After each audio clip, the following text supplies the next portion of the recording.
donc man maa ngi tudd Niako Seck donc à la base nekk étudiante fii master 2 évaluation d'impact du politique de développement.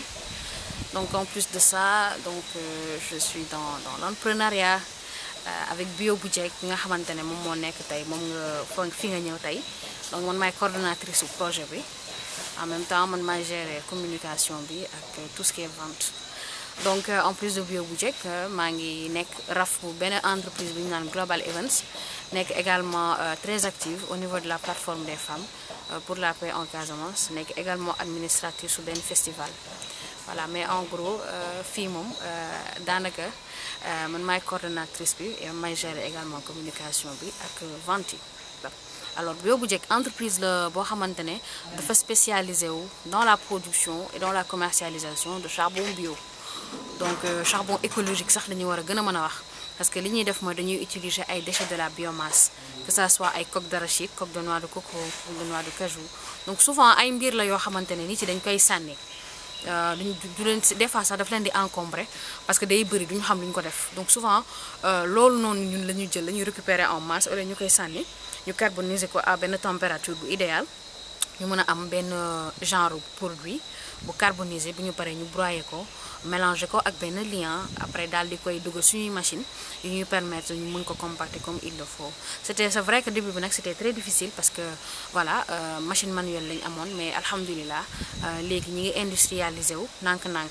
Donc am nañ ay machines yoo xamante ne nii avec une très grande capacité boo xamante ne ça nous permet de broyer et ça nous permet également de compacter les briquettes. Am nañ également benn séchoir donc à chaque fois suñu suivee processus boobu rek loolu mooy def ni que day am benn briquette benn charbon buy génn mu nekk benn charbon bu baax bu dëgër bu diis charbon boo xamante ne day yàgg durée de combustion bi mën na durer ba 4 heures voire 3 heures de temps.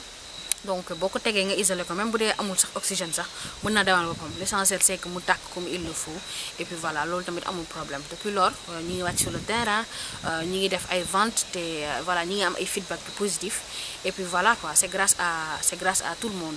Donc su ma nee Budget équipe de 6 personnes la dañuy nekk suñu activité yu bëri mais terewul comme c'est notre bébé c'est notre bijou dañuy def de telle sorte que mu mën a dox comme il le faut te alhamdulilah nànk-nànk. Mais charbon bi c'est disponible 12 mois sur 12 donc saison sèche dañuy liggéey saison des pluies dañuy liggéey mais saison des pluies bu ñëwee on a tous les problèmes du monde parce que ñun dañoo abal fii département agroforesterie moo ñu abal unité de production bi nekk sama ginnaaw. Donc dañ ko démarché vraiment monsieur Sarr nekk nit ku baax mu chef de département bi moo ñu ko abal et depuis loolu mu ñuy accompagner mais dafa nekk benn unité de production boo xamante ne amul ay fenêtres.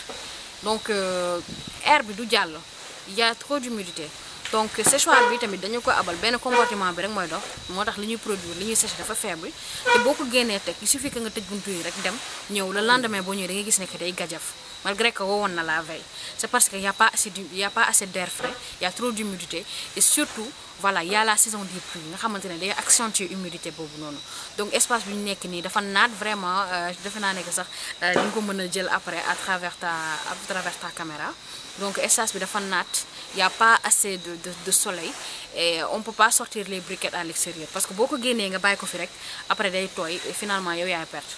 Donc on a de réels problèmes par rapport au séchage et par rapport à l'hivernage. Donc l'idéal c'est que suñu mënoon am benn endroit boo xamante ne ñoo koy moom ñu mën fa installer suñu unité de production bu modeste ñu mën fa installer suñuy machine et ñu mën a am espace boo xamante ne y a vraiment du soleil on pourra sécher tout le temps nos briquettes. Je pense que là ça serait une très bonne idée et surtout ñu am benn séchoir parce que instant bi je pense que loolu moo ñu téye.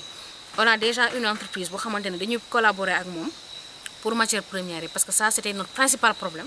On avait un problème de matière première parce que dañoo doon dem wàcc le matin de bonne heure mais on collectait que ay 10 sacs ou 11 sacs boo ko carbonisé tu te retrouves avec 4 ou 3 sacs alors que léegi on a une entreprise boo xamante ne macha allah daf ñu fournir en tonnes par mois mën nañu fournir benn ba ñaari tonnes de matière première carbonisée donc bu ko indee daf ñuy wàññi lu bëri et on pourra produire en masse donc on a plus ce problème par rapport à la matière première mais problème principal bi mooy suñu produire ba pare du ñu am fu ñu ko stocké on peut pas mettre ça à l'air libre parce qu'on a peur que naaj bi du ko laal correctement wala taw bi laal ko et finalement ñu perte briquettes yi donc voilà quoi c'est le message qu'on lance à toute bonne volonté suñu mënee am benn séchoir boo xamante ne ni rien que ça duñ ko mëna utiliser gaz parce que bi tamit gaz lañuy utiliser té légui gaz c'est tellement problématique nga am ko fi Ziguinchor wala Sénégal.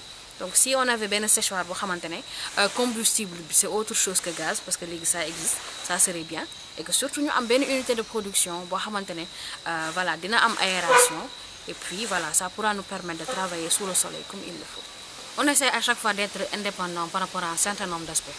Pour nous appeler vraiment comme nous appeler sur une machine ou baisse voilà, mais nous beaucoup ñu sax à chaque fois fu ñu mënte nek na ñi ngi xaar li ci diw ñi ngi xaar li ci diw ñi ngi xaar li ci diw néanmoins nous attendons beaucoup de l'État, nous attendons beaucoup de bonnes volontés, nous attendons beaucoup de personnes lambda mo xam sax ñi nga xamanteni ñi ngi fi à l'université. Je m'appelle Kourfia Diakité, je suis membre fondateur de cette entreprise charbon bio.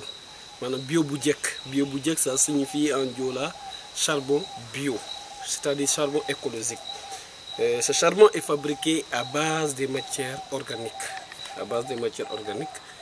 Du coup, elle est essentiellement faite de matières organiques aussi. Ouais, maintenant, dans sa composition, il n'y a pas de produits chimiques.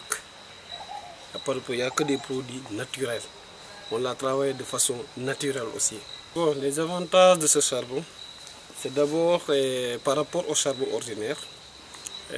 Nous on lutte contre la déforestation. C'est une solution d'abord, c'est une alternative contre la déforestation. Premier plan.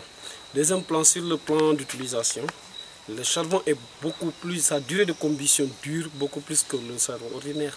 Parce que ça peut faire 2 heures à 3 heures de temps de combustion. Ouais.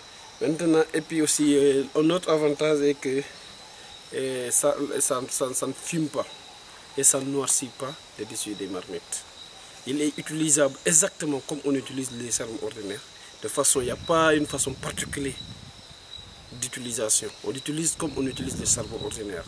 Ouais. Il est venu juste pour trouver une alternative contre la déforestation. Parce qu'en Casamance, on a remarqué que plus de 3/4 de nos ménages utilisent les charbons comme combustible. Et la coupe abusive des bois pour le transformer en charbon, expose nos forêts à une déforestation sans limite. Donc pour trouver une alternative à ça, on a proposé le charbon bio. C'est un ressenti de la part de tout le monde, de tout Casamance, parce que quand on parle de Casamance, on parle de verte Casamance. Maintenant, aujourd'hui, on s'est rendu compte qu'il y a une forte menace par rapport à cette verdure-là, et tout le monde le sent. Voilà, il y a la forêt qui recule, il y a aussi le déréglage par rapport au climat, et également il y a des maladies respiratoires qu'on peut voir que ce sont les femmes et les enfants qui en souffrent le plus. Donc ici, on n'a pas besoin que l'on dise à la population, voilà, il y a un nouveau charbon qui n'abuse pas nos forêts, mais il s'agit également surtout de dire aux populations, voilà un charbon qui va avec votre santé, parce que l'autre charbon, quoi que l'on puisse dire, il est nuisible. Parce qu'aujourd'hui, on s'est rendu compte avec les estimations des scientifiques que 1,6 million de la population africaine souffre des maladies respiratoires causées par les gaz dégagés par le charbon de bois.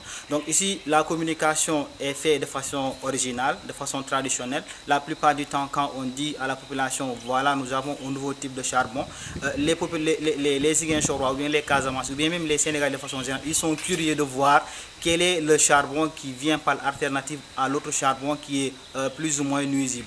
Donc c'est comme ça que l'on a fait la chose. Et quand on essaie de montrer à la population, voilà le charbon, ils sont enthousiastes et ils sont pressés à acheter et tester le charbon. Et heureusement, ce que nous avons pu constater, c'est qu'en réalité, il y a, n'est-ce pas, des feedbacks positifs, c'est-à-dire des réactions positives par rapport à l'utilisation du charbon.